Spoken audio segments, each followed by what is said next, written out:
Kiekviena transporto priemonė slepia savo istoriją. Atskleiskite dabar su Car Vertical. Hado – aukštos kokybės alyva ir priedai.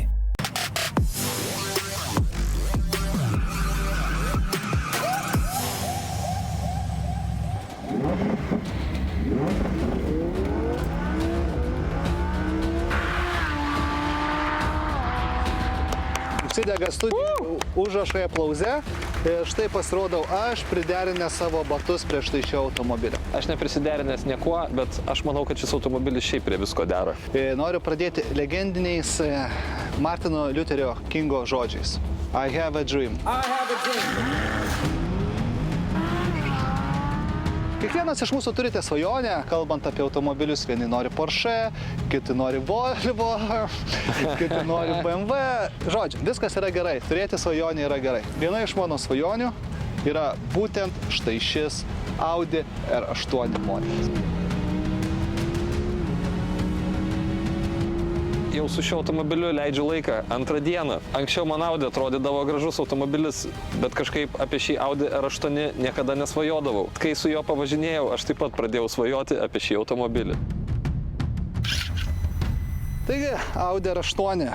Kaip žinia, turiu didelę silpnybę Audi TT automobiliams. Audi TT pasirodė anksčiau, bet tada, kai pasirodė štai šitas modelis, kažkaip dabar net sunkiai verčiasi liežuvis lygiant, nes tai, ką padarė Audi su šitu R8, tai yra kosmos. Kas man vienas dalykas, jeigu jau labai kabinėčiausi, tai va čia mes turime feikinės gale groteles. Tai vienintelis dalykas, ką aš vaikščiodamas 2 dienas apie šitą automobilį radau prie ko prisikabinti. Daugiau jis yra tobulas. Tobulas automobilis. Aš iškart užbėgsiu įvykiam už akių ir paminėsiu, kad šiandien savo ekranuose matote 2018 metų Audi R8 antros kartos ir verta paminėti, kad tai yra ne šiaip automobilis su V10 varikliu, bet šiandien dar ir turime versiją V10+, tai reiškia, kad jis yra ir dar galingesnis, ir dar stipresnis už įprastinį Audi R8, jeigu taip įmanoma pasakyti.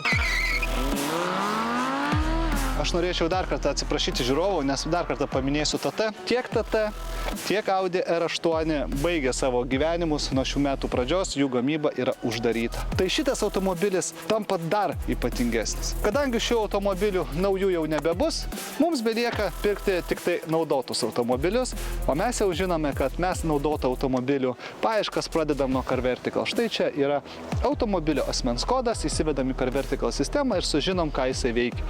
Nemažai tokių automobilių atvyksta iš Amerikos, atvyksta padaužyti, mes jau neslėpkim, šiek tiek vartėm. Man tai labai keista, kad atsiranda žmonių, kurie dar sugeba meluoti skelbimuose, kai mes patikrinam jos Car Vertical ir pamatom, kad pardavėjas rašė, kad jis nedaužtas. O Car Vertical ataskaitoj labai aiškiai matosi, kiek jis buvo daužtas, nes ir nuotraukas dažnai galime pamatyti. Tai taip daryti nereikėtų, nemeluokite savo pirkėjam, nes visada galima patikrinti automobilio kėbulo numerio istoriją Car Vertical. Ir svarbiausia, kad pasinaudoję nuolaidos kodu Gazas Dugnas, Car Vertical ataskaitas įsigysite su 20% nuolaida, kas yra nemažai, ir dar tai prisidėsite prie mūsų kuriamo turinio.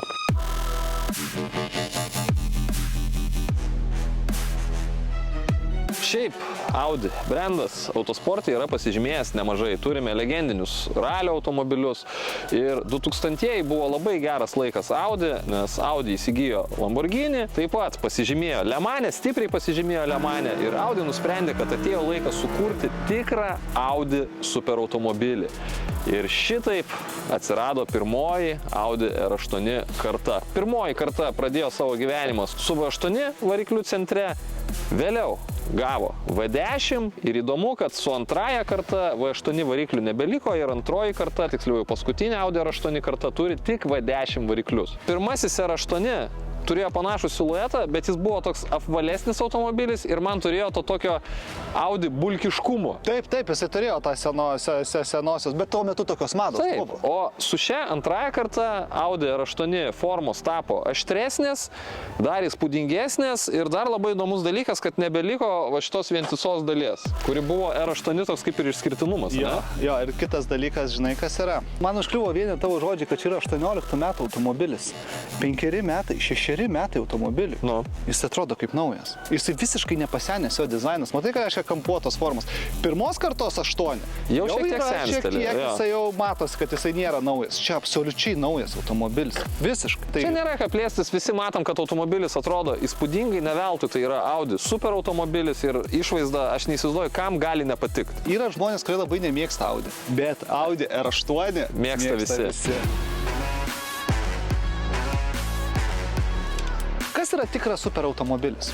Automobilis turi būti išskirtinis, egzotiškas ir labai greitas. Audi turi visus super automobiliui priklausančius bruožus.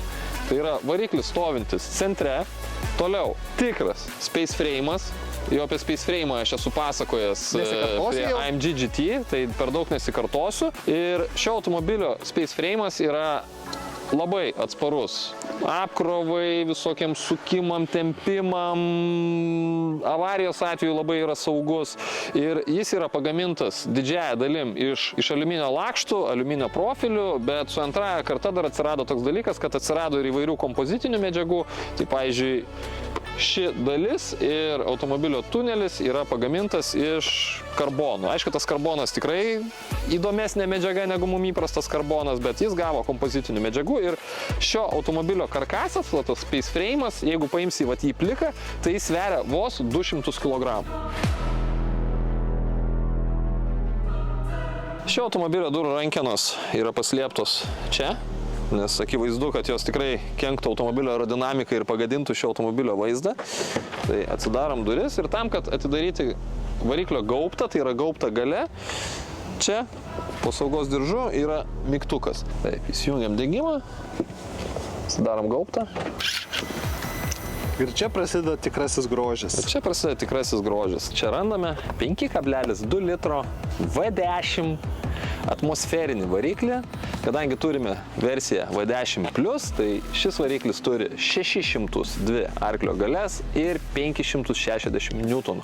Galbūt jūs stebina, kad Newtonų yra mažiau negu arklių, tačiau šio variklio maksimalus galingumas yra pasiekiamas ties maždaug 8200 variklio sūkių. Reiškia, šis variklis sukasi daug ir didžioji dalis to galingumo yra pasiekiama būtent aukštų sūkių pagalba. Nes čia neturime turbo pripūtimo. Tai ganėtinai įprastas dalykas, kad Newtonai su arkliais tokiuose daugiasūkiuose atmosferiniuose varikliuose sutampa arba Newtonų būna netgi mažiau. Tai vat tokia pat situacija yra ir čia. V10 varikliai pasižymi ypatingai geru garsu.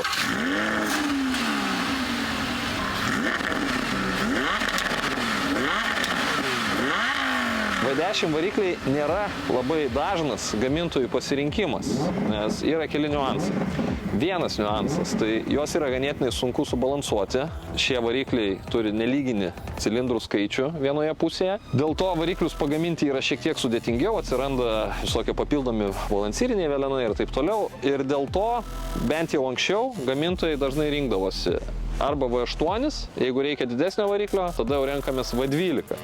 Ir V10 nebuvo dažnas pasirinkimas, bet V10 yra šiek tiek kompaktiškesnis variklis. Tačiau, jeigu jis turi porą cilindrų mažiau negu V12, nelabai apsimoka jį montuoti, jeigu mes norim išspausti tą patį galingumą kaip iš V12 įdėdami turbo pripūtimą, nes automobilis nepasidaro ant tiek kompaktiškesnis. Tai jeigu gamintojai nori išlošti daugiau galios kaip iš V12 variklio, naudodami turbinas, tai dažniau vietoj V12 tiesiog sumontuoja V8 ir įdeda papildomą turbo pripūtimą. Įdomus dalykas vien tai, kad Audi ir Lambo vis dar naudoja, tiksliau naudoju šiuose modeliuose V10 variklius, o ne V8 su turbo įpūtimu. Taip, tai dažniausiai tokie V10 varikliai, atmosferiniai varikliai, jie mėgsta sūkius, o sūkius mėgsta varikliai, kurie turi mažesnę stūmoklio eigą už stūmoklio diametrą. Bet su šiuo varikliu yra šiek tiek kitaip. Jo konstrukcija yra tokia, neįprasta iš tikrųjų taip sūkius mėgstančiam varikliui, kad jo stūmoklio eiga yra didesnė už stūmoklio diametrą. Bet Lambo, ir Audi sugebėjo tokį variklį pagaminti. Dar, aišku, čia yra daug įdomių sprendimų, nes variklį reikėjo subalansuoti, jis dirba kaip laikrodukas, kas irgi nelabai įprasta V10 varikliui, bet jis turi įdomią kuro įpurškimo sistemą. Jis naudoja tiek tiesioginį kuro įpurškimą, tiek kuro įpurškimą, įprastinį, senesnį būdą, kai kuro mišinys yra paduodamas iki degimo kameros. Tai šis variklis derina abi kuro įpurškimo sistemas, šitaip išnaudodama abiejų kuro įpurškimo sistemų visus privalumus. Tai kai apkrova yra mažesnė, sūkiai žemesni, tai variklis paduoda kurą iki degimo kameros. Tada didėjant apkrovai atsiranda ir tiesioginė kuro įpurškimo sistema ir kuo didesnė apkrova varikliui, tuo daugiau jau darbo dirba ta tiesioginė kuro įpurškimo sistema. Tai šitaip variklis ir geriau aušinasi, ir yra efektyvesnis, ir yra žalesnis, jeigu taip galima išsireikšti, ir jis šitaip yra atsparesnis detonacijai. Ir aišku, variklis akivaizdu, kad turi sausą karterį, kad jis būtų sumontuotas žemiau ir teptųsi geriau. Akivaizdu, kad turi double wishbone pakabą tiek priekį, tiek gale, bet čia yra super automobilis ir nieko kito mes čia rasti nesitikėtume. Ok, draugai, dabar trumpam grįžtame prie mūsų bekelės liūto, tai yra BMW. Prieš kurį laiką supylėm Hado papildus, kurie puikiai padėjo.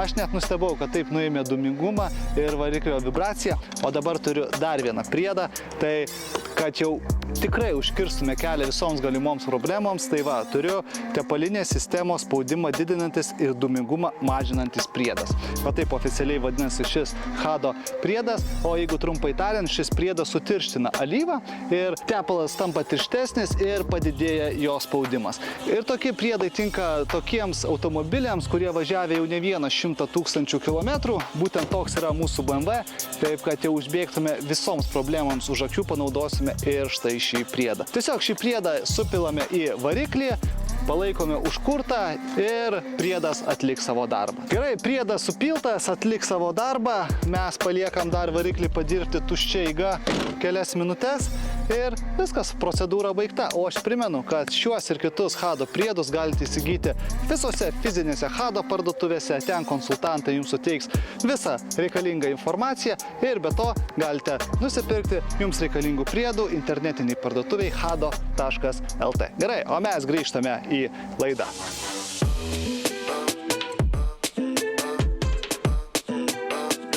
Šokam į Audi vidų, turim visokius išsiuvinėjimus deimančiukais, nes turim V10 pliusą. Stogo apdailoje taip pat turim išsiuvinėjimus, turim tikrą Alcantarą, ne tą, kokią dėjom į Audi 100 ir Volkswagen Šarūną. Aš nustebau šito vidum, kad jisai yra pakankamai prabangus. Aš žinai, kai mes Nepakankamai, jis gerokai prabangus. Jisai gerokai prabangus, nes mes įpratę, kad sportinėse automobiliuose mes tos prabangos turim nedaug, turim tik sportą, bet čia... Labai įdomu tai, kad Audi pagamindama super automobilį sugebėjo išlaikyti savo tą tokį Audi dizainą, kad kai atsisėdi automobilį, iškart supranti, kad sėdi Audi, bet ir tuo pačiu supranti, kad sėdi visiškai kito kalibro automobilyje negu jūsų įprastinė kokia Audi A4. Jau matėm šitą sprendimą Audi TT paskutinės kartos, kurią irgi galite susirasti pas mus YouTube. Tai yra tas Audi virtualus kokpitas, kai viskas sudėta į prietaisų skydelį ir neturim jokių papildomų ekranų. Iš pradžių per meniu pavaikščioti reikia įprast, bet kai įpranti, tai pasidaro labai labai patogu, nes nereikia niekur nukreipinėti akių į šoną, spaudinėti kažkokiu ekranu ir šiaip salono dizainas gali būti šiek tiek labiau minimalistinis. Žinai, kas yra pirmas dalykas? Tas ekrano nebuvimas duoda tą sportiškumą, ne? Jo, tu supranti, kad tu sėdi sportiniam automobilyje, nes jis neperkrautas, bet vis tiek tai yra patogus ir šiuolaikiškas automobilis, nes vis tiek turim visas funkcijas, tiesiog jos visos yra sudėtos į prietaisų skydą. Ant vairo mes turime tokių mygtukų, kur iš karto supranti, kad čia mes turime sportinį automobilį. Turime režimus, net mygtukai režimai. Ja. Ir turime užkūrimo mygtuką.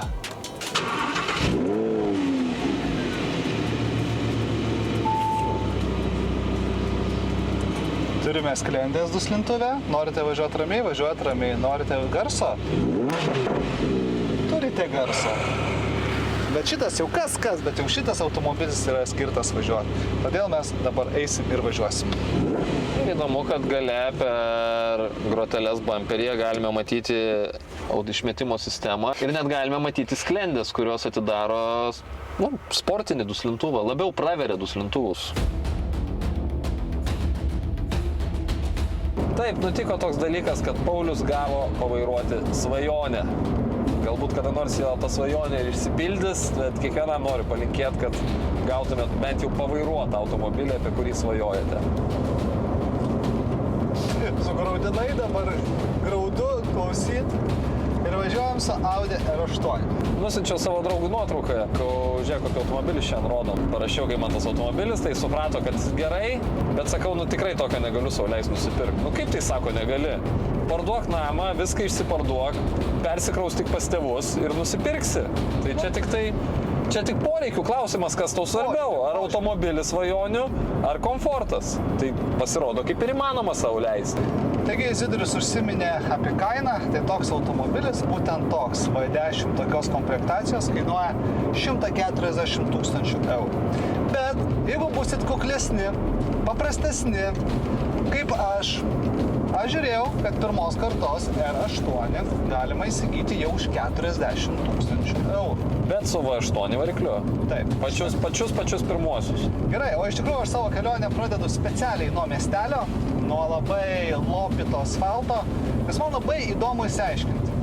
Viskas aišku, Izidorius išbandys, pasportuos, kaip šitas automobilis važiuoja, turbūt čia ir durnam aišku, kad šitas automobilis yra stiprus. Bet ar jisai stiprus kasdieniam naudojimui? Atsisėstum, nieks nesakytų, kur tu sėdi ir sakytum, tu važiuoji su paprasta, normalia Audi. Įsijungti komfort režimą ir važiuoji paprastai. Net jeigu aš taip sakyčiau, jau taip labai nežinodamas nieko, sakyčiau, kad šitos Audi garso izoliacija nėra pati geriausia. Bet mes žinom, kad čia yra Audi R8. Automobilis žiauriai manevringas ir vairas yra žiauriai aštrus. Man toksai net kaip kartingėlės toksai. Pirmoje nustebino, kad jisai gali būti patogus. Važiuoji ir, sakau, gyvenime nepasakytum, kad tu važiuoji su tokiu automobiliu. Miestelis baigėsi ir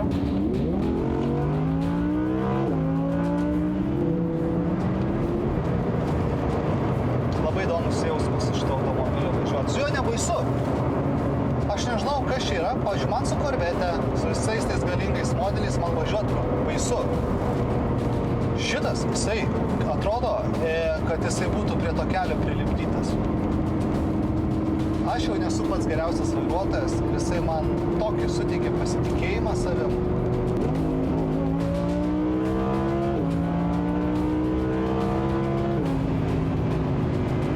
Stabdžius pabandyk.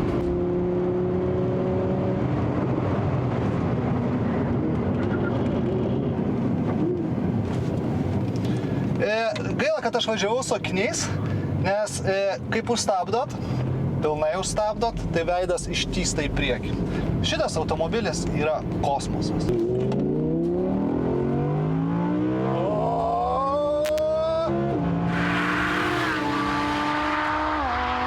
Žinai, kas yra, net šiek tiek svaigsta galva nuo šito lėkimo. Gerai, bičiuliai, o dabar trumpam nuo R8 keliamės prie R8 pirmtako Audi TT ir kaip žinia, šitas TT yra vienas iš mano 5 automobilių garaže, taip kad jais visais rūpintis, prižiūrėti, sekti, kas kada kiek galioja, yra gana sudėtinga. Tada į pagalbą ateina Car1.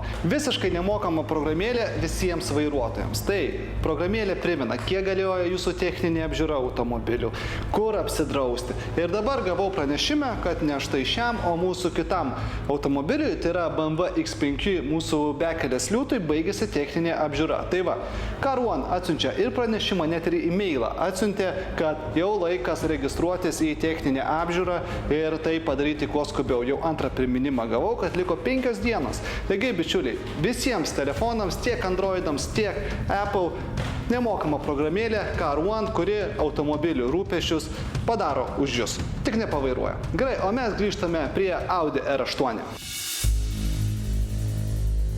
Atsisėdau ir aš už vairo, šiek tiek su Paulium prisipažinsiu, buvo baisu važiuoti. Kas baisu? Man net nebaisu. Nes automobilis yra nežmoniškai greitas ir... Aš irgi. Paulius labai nežmoniškai greitas yra.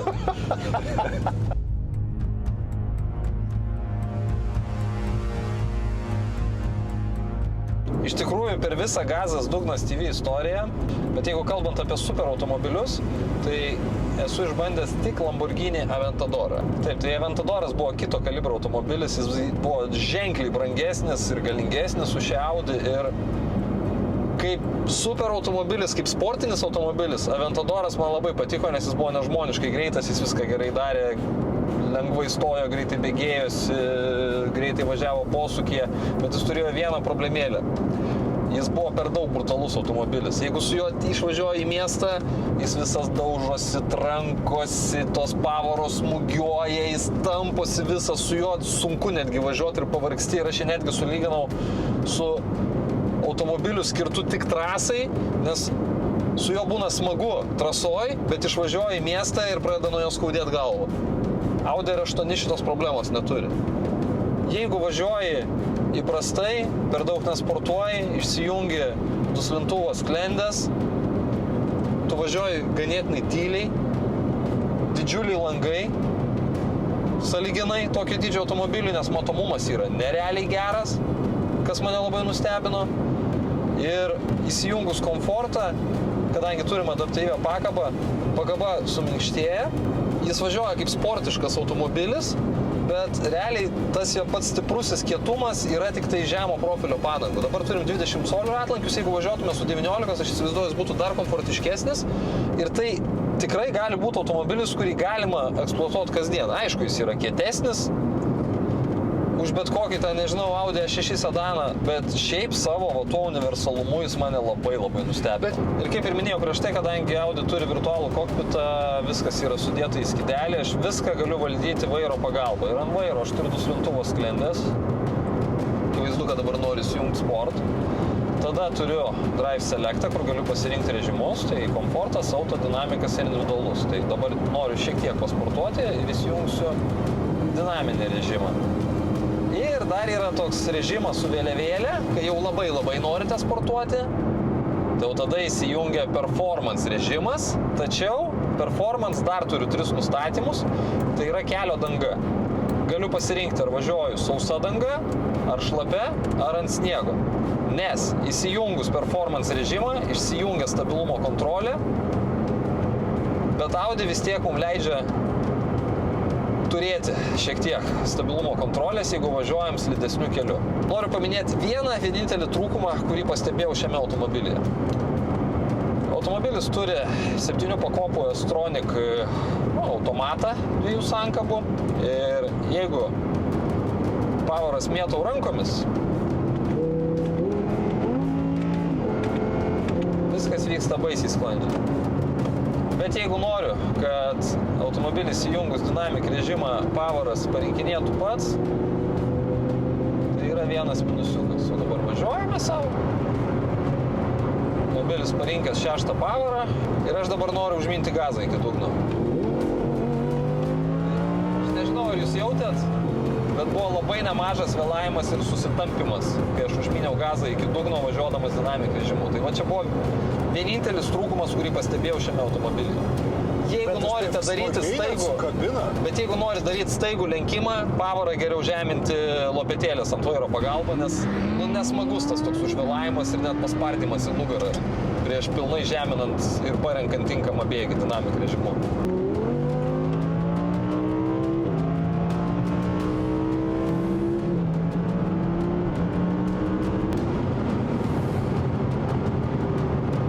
Čia yra kosmosas, kaip šitas automobilis bėgėjasi. Aišku, pats didžiausias kosmosas yra šito automobilio garsas. Tas V10 variklis, rėkiantis V10 variklis, sukasi iki 8,5 tūkstančių apsukų. Jisai nerėkia. Ta prasme, wow, kas tai yra per garsas. Aš kiekvienam linkiu, kada nors gyvenime išgirsta kaukiantį V10 atmosferinio variklio garsą jum už nugaros. Audi savo 4 varančiųjų ratų sistemą Quattro jau padarė tokią kultinę. Iš pradžių gal marketingo pagalba, aišku, ir sportinių pasiekimų pagalba ir vis tiek, 4 varančiųjų sistema mums visada dažniausiai asocijuoja su Quattro sistema. Ir šiame automobilyje Quattro sistema, kadangi automobilio variklis stovi centre, dirba šiek tiek kitaip. Priekį turime diferencialą, kuriam stovi tokia daugiadiskė sankabėlė ir hidraulikos pagalba valdomas perdavimas į priekinę ašį. Ir jeigu neklystu, prieš tai buvusi Audi R8 karta naudojo viskozę. Man atrodo, kad šita sistema tikrai yra geresnė. Aišku, automobilis yra naujesnis, tai akivaizdu, kad viskas yra tobulinama. Ir galios paskirstimas šiam Quattro automobiliui didžiąją dalį laiko yra 85% galui ir 15% priekiu. Tai jis važiuoja artimiau galų varomam automobiliui. Bet aišku, pagal poreikį į priekinę ašį gali būti ženkliai daugiau galios paduodama ir posūkyje tas labai jaučiasi. Kai greitai važiuojame posūkį, sukibimas yra stebinantis, kaip prilipęs prie kelio. Čia yra tikras superautomobilis, nes iš bet kokio sportinio automobilio atsisėdus į šį, tai tada supranti, kokie anie automobiliai buvo lėti. Gali paimti bet kokią M-kę, bet kokį ten AMG Mercedesą, jeigu nekalbam apie AMG GT. Jeigu jie turi variklį priekyje, nesvarbu, kad tai yra galingi automobiliai, jie vis tiek posūkyje šitaip ant bėgių nevažiuoja kaip šis automobilis. Va čia yra tikras superautomobilis ir yra labai universalus automobilis. Vasa, kaip jis važiuoja posūkį, tai aš iki šiol neatsigaunu. O jeigu reikia sustoti, tai spyriai per stabdį ir sustojo akimirksniu. Įsijungiam performance režimą, pavarytas reikės mėtyti pačiam. Launch control'ų jungti nieko specialiai nereikia daryti. Tai ką, važiuojam, stabdis iki dugno, gazas iki dugno.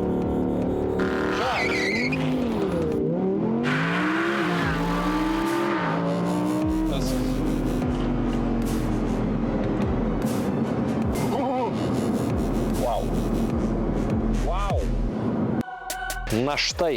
Na štai, bičiuliai. Na va. 2 dienos su Audi baigtos ir aš taip galvojau, kažką bandom kabinėtis, tai per lengva, tai per sunku, bet žiūrovai mūsų dažnai klausia, tai ar bus nors vienas automobilis, kuris surinks visus 10 iš 10 visus. Dar tokio automobilio, kiek aš atsimenu, nebuvo, bet gal šiandien tai bus. Todėl mes iš karto einam prie vertinimų, kurias pristato Moberė, tai kad jeigu ieškote savo automobilio kasdienai, kad nereiktų sukti galvos, nereiktų keisti padangų, aptarnavimai, nei draust, nei ten nieko, nei sugų. Man tai smagiausia, kad nereikia sukti galvos. Viena įmoka visos problemos įspręs. Galite, jeigu norit, ir tokį Audi išsinuomoti. Galite, aišku, kas neleis. Išsirenkat naują automobilį, galite išsirinkti iš Moberė tinklapio arba galite išsirinkti kokį nors kitą ir jums Moberė jį nupirks. Gerai, o mes grįžtame prie Audi. Taigi, apibendrinant galiu pasikartoti, jau šiandien sakiau, aš ilgai nesiplėsiu. Tai yra pats įspūdingiausias modelis, kurį aš esu vairavęs. Ir viskas, aš daugiau nesiplėsiu. Gal kai pasiras kažkas tobulesnis, galbūt šitas nublanks, bet šiaip išvaizda ta nereikia. Žinai, kas yra? Kaip tai nereikia? Bet aš bandžiau kabintis. Kaip jinai gali būti nereikia? Bet nereikia. Jinai, žinok, jinai tokia Lambo yra reikianti. Čia yra solidi, tokia jinai išlaikyta. Solidus superautomobilis. Taigi, išvaizdą aš duodu 10. Aš žinok, niekur nesiplėsiu, aš tiesiog noriu pasakyti, aš viskam duodu 10, nes jis yra baisiai universalus automobilis, mane nustebino, kaip jis gali važiuoti civilizuotai ir dar labiau mane nustebino, kaip jis gali važiuoti greitai tiek posūkyje, tiek tiesiojoje. Stabdžiai, tai iš vis kažkas maneralaus. Net nežinau, kas labiau šitam automobilį yra įspūdingiau, ar pagreitis, ar stabdžiai, o turbūt ir tas. V10 atmosferinis variklis, sukasi daugiau negu 8,5 tūkstančio. Gerai, mes duodam visus 10, taip kad tai yra turbūt pirmas kartas mūsų istorijoje per 6 metus. Pagaliau radom tą tobulą automobilį, kuris tobulas ir važinėt kasdieną.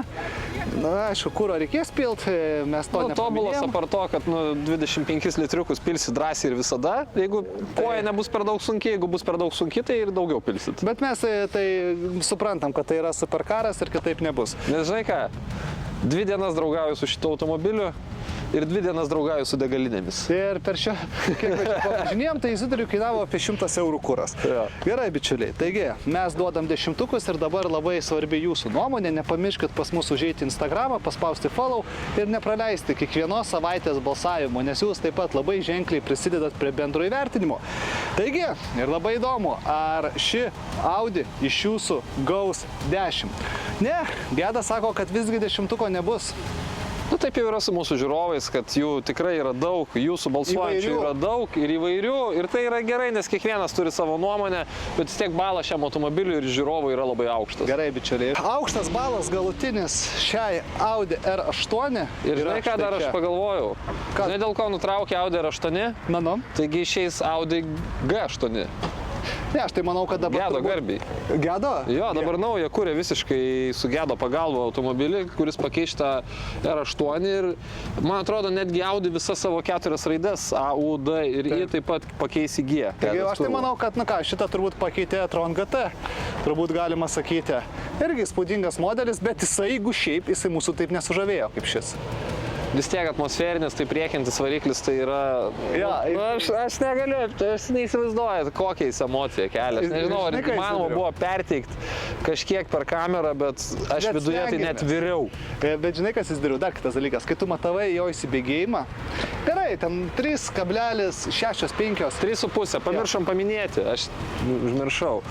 Iki 100 su šiuo automobiliu šiandien įsibėgau per 3,5 sekundės, bet tačiau vis tiek neradau idealaus sukibimo. Manau, kad porą dešimtųjų tikrai galima būtų nuimti, nes įdomiai veikia launchas. Neišeina pilnai išjungti stabilumo kontrolės. Jeigu aš pilnai išjungiu stabilumo kontrolę, tada neveikia launchas. O kaip Gedas atsisėdo ir įsijungia viskas? Gedas kažkaip, žinai, Gedas kitaip viską daro. Man nepavyko launcho išjungus pilnai stabilumo kontrolę ir vis tiek man startuojant iš vietos į kelis kartus sudirbo ir numušė laiko. Bet žinai, kas yra, pavyzdžiui. Gerai, mes matėm greitesnių automobilių, taip, matėm Tesla bet žinok, kaip tas įsibėgėjimas, kokią emociją duoda tas garsas ir tas visas daužimas, pavaros, posūkyje kainą išdarinėja, tai man ten kažkoks stebuklas. Gerai, viskas, nesiplėskime. Radome pagaliau tobulą savo automobilį ir tobulo automobilio mes ieškosim toliau. Aš manau, kad gal kada nors, nežinau, 6 metus ieškojom, dabar 6 metus ieškosim vėl. Tobulesnį ieškosim? Ieškosim tobulesnį, o rytoj ieškosime elektros. Taip, kad rytoj per TV6 susitinkam 10 val. Ryto ir jau ten pašnekėsim apie elektrą. Liūdna man atsisveikinti su šiuo automobiliu tiek apskritai, jisai, žinai, tiek atiduoda dabar savininkui nenoriu. Bet jisai yra, jeigu paskutinį žodį, jisai koks gali būti švelnus, malonus miesto automobilis ir koks gali būti žvėris. Sąlyginai. Koks gali būti žvėris, tai yra kosmosas. Ačiū bičiuliai ir iki rytojaus. Iki. Kiekviena transporto priemonė slepia savo istoriją. Atskleisk ją dabar su Car Vertical. Hado. Aukštos kokybės alyva ir priedai.